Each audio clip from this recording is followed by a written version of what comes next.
Doctor Parihar government college Ganj से। आज हम करेंगे BA first year unit first का first topic survey of the sources. प्राचीन भारतीय इतिहास के स्रोतों में यदि देखा जाए तो प्राचीन भारतीय इतिहास के संबंध में कुछ विद्वानों ने अनेक भ्रांतियाँ उत्पन्न कर दी हैं। उनमें से एक यह भी कि प्राचीन भारतीयों में इतिहास लेखन बुद्धि का अभाव था और या फिर उन्होंने कभी इतिहास लेखन की ओर गंभीरतापूर्वक ध्यान ही नहीं दिया, इसलिए उन्होंने कोई इतिहास ग्रंथ नहीं लिखा। अधिकांश पाश्चात्य विद्वानों और कुछ भारतीय विद्वानों की यह धारणा कि भारतीयों में ऐतिहासिक चेतना होते हुए भी संस्कृत साहित्य के महान युग में एक भी ऐसा ग्रंथ नहीं हुआ जिसे समालोचनात्मक इतिहासकार कहा जा सके। मैजिस्ट्रेट्स ने लिखा है कि भारतीयों में लेखन कला बुद्धि का अभाव था। इसी प्रकार अल्बरिन ने भी लिखा है कि हिंदू घटनाओं के ऐतिहासिक क्रम की ओर ध्यान नहीं देते और कालक्रम के अनुसार उनके विवेचन के प्रति घोर उदासीन है। इस प्रकार के मतों में असत्य का अंश कम और अतिशयोक्ति अधिक है। वस्तुतः प्राचीन भारतीयों को की इतिहास की परिभाषा इतिहास की आधुनिक परिभाषा से काफ़ी भिन्न देखने को मिलती है। भारतीयों ने इतिहास को विद्या ज्ञान के एक विशिष्ट अंग के रूप में ही स्वीकारा तथा पंचम वेद के रूप में इतिहास को अच्छी मान्यता प्रदान की थी। उनके इतिहास में पुराण, इतिवृत्त, आख्यायिका, धर्मशास्त्र, अर्थशास्त्र और नीतिशास्त्र सभी कुछ होता था। पाश्चात्य एवं मध्यकालीन मुस्लिम विचारधारा मनुष्य की लौकिक उपलब्धियों का उल्लेख उनके ऐतिहासिक क्रम में स्वीकार करती है, जिनमें घटनाओं के कालक्रम की प्रधानता है, जबकि प्राचीन भारतीयों का दृष्टिकोण आध्यात्मिक प्रधान था। अतः उन्होंने अपनी आत्मकथाओं और आत्म प्रशस्तियों को अधिक महत्व नहीं दिया, बल्कि मानव धर्म निर्वाह को सर्वोपरि माना। यही कारण है कि प्राचीन भारतीय किसी ऐसे इतिहास ग्रंथ की रचना नहीं कर पाए जिसे इतिहास की आधुनिक परिभाषा के आधार पर शुद्ध इतिहास ग्रंथ कहा जा सके। परंतु इसका अर्थ यह कदापि नहीं है कि उनमें इतिहास बुद्धि का अभाव था और प्राचीन भारतीय ग्रंथों में ऐतिहासिक सामग्री का अभाव है। प्राचीन ग्रंथों में बहुमूल्य ऐतिहासिक सामग्री देखने को मिलती है। प्राचीन भारतीय इतिहास की जानकारी के समस्त साधनों को हम मुख्यतः 4 भागों में विभाजित कर सकते हैं। प्रथम देखें तो भारतीय धर्म ग्रंथ, सेकंड ऐतिहासिक एवं समसामयिक ग्रंथ, थर्ड पुरातत्व संबंधी साक्ष्य और फोर्थ विदेशियों द्वारा प्रस्तुत साक्ष्य। इसमें सर्वप्रथम हम देखेंगे भारतीय धर्म ग्रंथ। अति प्राचीन काल में धर्म प्रधान देश रहा है भारतवर्ष। जीवन के सर्वांगीण विकास में सहायक समस्त साधनों का सामूहिक नाम धर्म था। यह एक जीवन प्रणाली थी जिसके द्वारा मानव जीवन नियंत्रित एवं संचालित होता था। धर्म के सर्वव्यापी महत्व के कारण प्रचुर मात्रा में धार्मिक ग्रंथ लिखे गए। इन धार्मिक ग्रंथों में धार्मिक इतिहास के साथ साथ राजनैतिक, सामाजिक, आर्थिक एवं सांस्कृतिक पहलुओं की भी झलक देखने को मिलती है। प्राचीन काल में भारत में ब्राह्मण, बौद्ध एवं जैन इन 3 धर्मों की प्रधानता थी। अतः इनके धर्म ग्रंथ भी अपनी अपनी विशेषताओं के साथ 3 वर्गों में विभक्त हैं। सर्वप्रथम हम ब्राह्मण धर्म ग्रंथों को देखेंगे। ब्राह्मण धर्म ग्रंथ में सबसे प्रथम आता है वेद। ब्राह्मण धर्म ग्रंथों में सर्वोपरि स्थान वेदों का है। वेद का शाब्दिक अर्थ है ज्ञान। आर्य जाति का प्राचीनतम ज्ञान इन्हीं वेदों में संरक्षित है और इसका परिवर्तित ज्ञान इन्हीं पर आधारित है। वेद 4 देखने को मिलते हैं: ऋग्वेद, सामवेद, यजुर्वेद एवं अथर्ववेद। इनमें ऋग्वेद सबसे प्राचीन है। इसमें हमें आर्यों के भारत आगमन के पूर्व की तथा भारत में आने के बाद की जानकारी मिलती है। सामवेद उस वेद का नाम है जिसके मंत्र यज्ञों में देवताओं की स्तुति के समय मधुर स्वर में गाए जाते थे। यजुर्वेद यज्ञ प्रधान वेद है।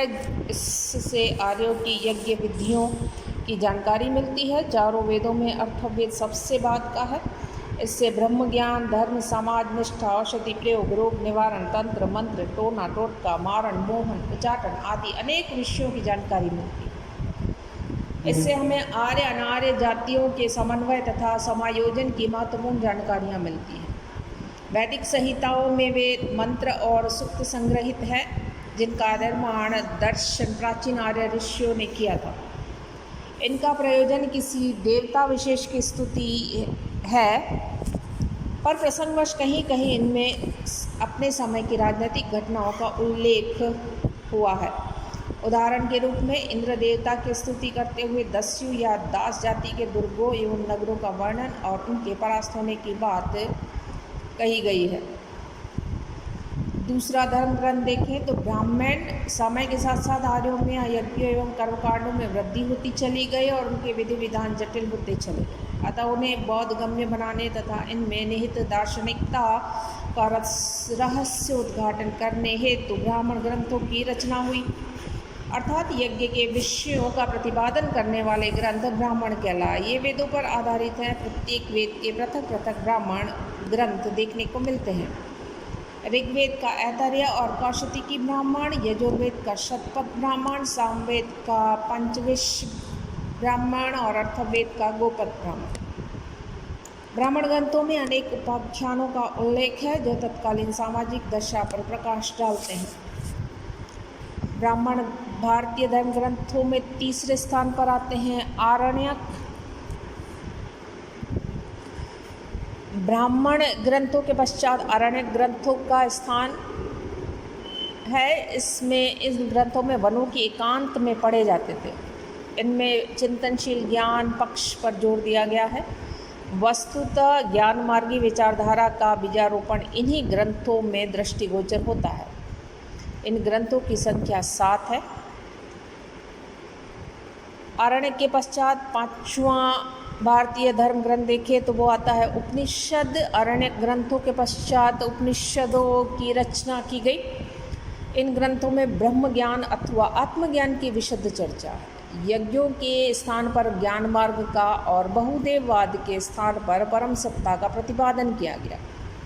उपनिषद ग्रंथ किसी एक लेखक अथवा एक काल की रचनाएं नहीं हैं। ये भिन्न भिन्न समय के अनेक विद्वानों एवं विचारों के बौद्धिक योगदान का परिणाम है। प्रमुख उपनिषदों के नाम इस प्रकार हैं: ईशावास्य, केन, कठ उपनिषद, प्रश्न उपनिषद, मुंडक उपनिषद, मांडुक्य उपनिषद, ऐतरेय उपनिषद, तैत्तरीय उपनिषद, श्वेता श्वेतर उपनिषद, छंदोग्य उपनिषद, बृहदारण्यक उपनिषद, कौशिकी उपनिषद। इन शुद्ध धार्मिक साहित्य में भी तत्कालीन समाज स्वतः प्रतिबिंबित होता है और आर्यों के धार्मिक जीवन के साथ इनमें उनके राजनीतिक संगठन, सामाजिक रचना एवं आर्थिक जीवन की झांकी देखने को मिलती है। फिफ्थ है वेदांग। वेदांग 6 हैं। शिक्षा यानी कि स्वर शास्त्र, कल्प यानी कि कर्मकांड, व्याकरण, निरुक्तक, शब्द व्युत्पत्ति विद्या, छंद एवं ज्योतिष, ये सब वेदों के अंग समझे जाते हैं और वेदों को ठीक समझने के लिए शुद्ध उच्चारण करने एवं यज्ञों के विधान को समझने में वेदांग सहायक हैं। 6 आता है सूत्र ग्रंथ। सूत्र ग्रंथों का कर्मकांड से संबंध होने के कारण ब्राह्मण एवं आरण्यक ग्रंथों से सीधा इनका संबंध है।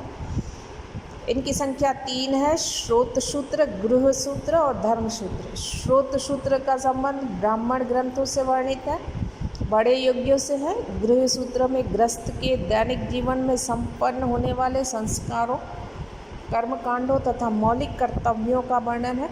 साथ ही कृषि, गृह निर्माण, तालाब या कुओं का निर्माण आदि से संबंधित प्रथाओं एवं उत्सवों के साथ साथ अनेक प्रकार के अपशकुनों के निवारणार्थ अनेक तंत्र मंत्र आदि का भी उल्लेख है। धर्मसूत्रों का क्षेत्र परंपरागत विधि नियम था। इसमें राज्य और मनुष्य के पारस्परिक संबंधों का उल्लेख एवं जाति और आश्रमों का विशद विवेचन देखने को मिलता है। सूत्र ग्रंथों के पश्चात आता है स्मृति साहित्य। स्मृतियों में मनुष्य के संपूर्ण जीवन के विविध कार्यों के नियमों एवं निषेधों का उल्लेख मिलता है। स्मृतियों में तत्कालीन सामाजिक संगठन, सिद्धांतों, नियमों, प्रथाओं, रीति रिवाजों आदि की महत्वपूर्ण जानकारी मिलती है। प्राचीन भारत के सामाजिक इतिहास की अधिक से अधिक जानकारी हमें इन स्मृति साहित्य से ही उपलब्ध होती है। स्मृतियों की संख्या अनेक है, किंतु मनुस्मृति, याज्ञवल्क्य स्मृति, नारद स्मृति, बृहस्पति और पराशर स्मृतियाँ प्रधान है।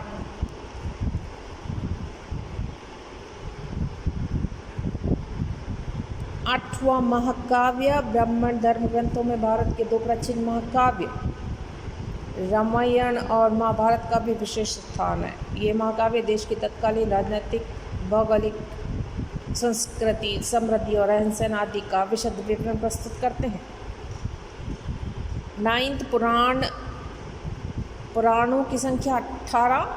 इन ग्रंथों में महत्वपूर्ण ऐतिहासिक सामग्री उपलब्ध। इनमें अति प्राचीन काल से परंपरागत धर्म, इतिहास, सृष्टि और प्रलय, आख्यान, विज्ञान आदि का वर्णन देखने को मिलता है। पुराणों में 5 बातों का वर्णन है। प्रथम, सृष्टि की उत्पत्ति किस प्रकार हुई। दूसरा, सृष्टि का प्रलय किस प्रकार होता है। थर्ड, काल के विविध मनवंतर विभाग कौन से हैं। और चौथा, इन विविध मनवंतरों में किन वंशों ने शासन किया। और पांचवा, इन वंशों व राजाओं के चरित्र क्या थे। विष्णु पुराण, शिव पुराण, भागवत पुराण, मार्कंडेय पुराण, अग्नि एवं भविष्य पुराणों का विशेष ऐतिहासिक महत्व है। इनमें शिशुनाग, नंद, मौर्य, शुंग, कर्णव, आंध्र, गुप्त आदि राजवंशों की वंशावलियाँ मिलती हैं। इसमें संदेह नहीं कि पुराणों का विवरण प्राय अस्पष्ट है, पर इसका ठीक तरह से अनुशीलन और विवेचन करके हम भारत के प्राचीन राज्यों, उन पर शासन करने वाले राजवंशों और राजाओं के संबंध में जानकारियाँ प्राप्त कर सकते हैं। ब्राह्मण ग्रंथों के पश्चात आता है बौद्ध धर्म ग्रंथ। बौद्ध धर्म ग्रंथ की बात करें तो प्राचीन भारतीय इतिहास के निर्माण में उसका योगदान कम महत्वपूर्ण नहीं है। इस साहित्य ने कुछ ऐसे तथ्यों पर भी प्रकाश डाला है जिन पर समकालीन ब्राह्मण साहित्य मौन है। प्रारंभिक बौद्ध ग्रंथ पाली भाषा में लिखे गए थे, परंतु बाद में बौद्ध विद्वानों ने संस्कृत भाषा में भी अपने ग्रंथ लिखे। उसमें सबसे पहले आता है पिटक ग्रंथ। बौद्धों के धार्मिक सिद्धांत मुख्यतः पिटक ग्रंथों में संग्रहित हैं। ये 3 हैं, विनय पिटक, सूत पिटक और अभिधम पिटक। 3 की संख्या के कारण इन्हें त्रिपिटक कहा जाता है। इनमें विनय पिटक संभवतः सबसे पुराना है। इसमें भिक्षु भिक्षुणियों के संग तथा उनके दैनिक जीवन संबंधी आचार विचार, विधि निषेध एवं यम नियम आदि का संग्रह है। सूत पिटक में बौद्ध धर्म के उपदेश, सिद्धांत, आख्यान, उदाहरण और कथानकों का संग्रह है। अभिधम पिटक में बौद्ध धर्म के सिद्धांतों और दर्शन की उच्च स्तर पर विवेचना की गई है। ये धर्म परक है, पर इनमें भी बुद्ध के समय के भारत के संबंध में बहुत सी उपयोगी बातें ज्ञात होती हैं। त्रिपिटकों पर जो भाष्य व टीकाएँ लिखी गई हैं उनमें अनेक प्राचीन आख्यानों व इतिवृत्त का भी समावेश है। सेकेंड आता है जातक ग्रंथ। त्रिपिटक के बाद जातक ग्रंथ आते हैं। ऐतिहासिक दृष्टि से जातक कथाओं का बहुत महत्व है। जातकों में महात्मा बुद्ध के पूर्व जन्मों की काल्पनिक कथाएँ लिखी हैं जो अपने समय के समाज का सुंदर चित्र हमारे सम्मुख प्रस्तुत करती है। इन कथाओं में समय के अनेक राजाओं इतिवृत्त भी कहीं कहीं प्रसंग दिया गया है। मौलिक जातक संग्रह तो विलुप्त हो गया है। इनकी टीका जातक ठट्ठावणा में हमें इनके बारे में पर्याप्त जानकारी मिलती है। जातक ग्रंथों में बौद्धकालीन भारत की सामाजिक, आर्थिक, धार्मिक और राजनीतिक दशा की महत्वपूर्ण जानकारियाँ उपलब्ध है।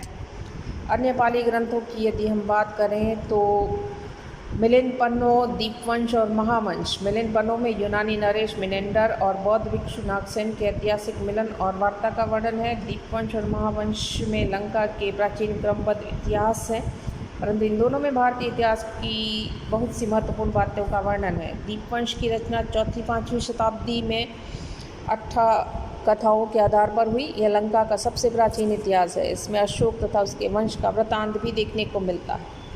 दीपवंश के प्राय 150 वर्ष बाद महावंश की रचना, जिसके लेखक का नाम महानाम था। लंका के प्राचीन भारतीय इतिहास लिखते हुए अशोक तथा उसके वंशजों और भारतीय बौद्ध आचार्यों के विषय में भी परिचय दिया गया है। दोनों ग्रंथों में ऐतिहासिक घटनाओं के साथ कल्पित एवं अतिरंजित वर्णन का भी पर्याप्त मात्रा में प्रवेश कर गए हैं। संस्कृत बौद्ध ग्रंथों की यदि हम बात करें तो पाली भाषा के अलावा संस्कृत बौद्ध धर्म ग्रंथ जिनमें प्राचीन भारतीय इतिहास पर पर्याप्त प्रकाश डाला गया है। इनमें महावस्तु, ललित विस्तार, बुद्धचरित, सौंदर्यनंद काव्य, देवानंद, मंजूश्री, मूलकल्प आदि उल्लेखनीय है। महावस्तु मुख्य रूप से महात्मा बुद्ध का जीवन व्रत है। मूलतः यह हीनयान संप्रदाय का ग्रंथ है, परंतु इनमें महायान संप्रदाय की विशेषताओं भी प्रवेश कर गई है।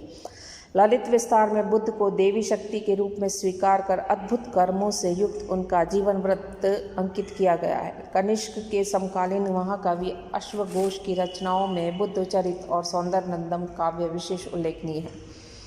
इन रचनाओं में महाकवि ने बुद्ध के जीवन तथा सिद्धांतों का उल्लेख किया है। दिव्यदान नेपाल से उपलब्ध हुआ है। इसके लेखक का नाम अब तक ज्ञात नहीं हुआ है। इसमें बहुत सी प्राचीन बौद्ध कथाएं संग्रहित हैं, जिनमें से अनेक का संबंध भारत के प्राचीन राजाओं से है। विशेषतया इसमें अशोक के उत्तराधिकारियों से लेकर पुष्यमित्र शुंग के समय का वर्णन ऐतिहासिक दृष्टि से महत्वपूर्ण है। मंजूश्री मूलकल्प में मौर्यों के पूर्व से लेकर हर्ष के समय तक की राजनीतिक घटनाओं का बिखरा हुआ वर्णन मिलता है। हम नेक्स्ट लेक्चर में भी स्रोतों का सर्वेक्षण करेंगे और बौद्ध ग्रंथों के पश्चात जैन धर्म ग्रंथ और अन्य पुरातात्विक स्रोतों का भी अध्ययन करेंगे।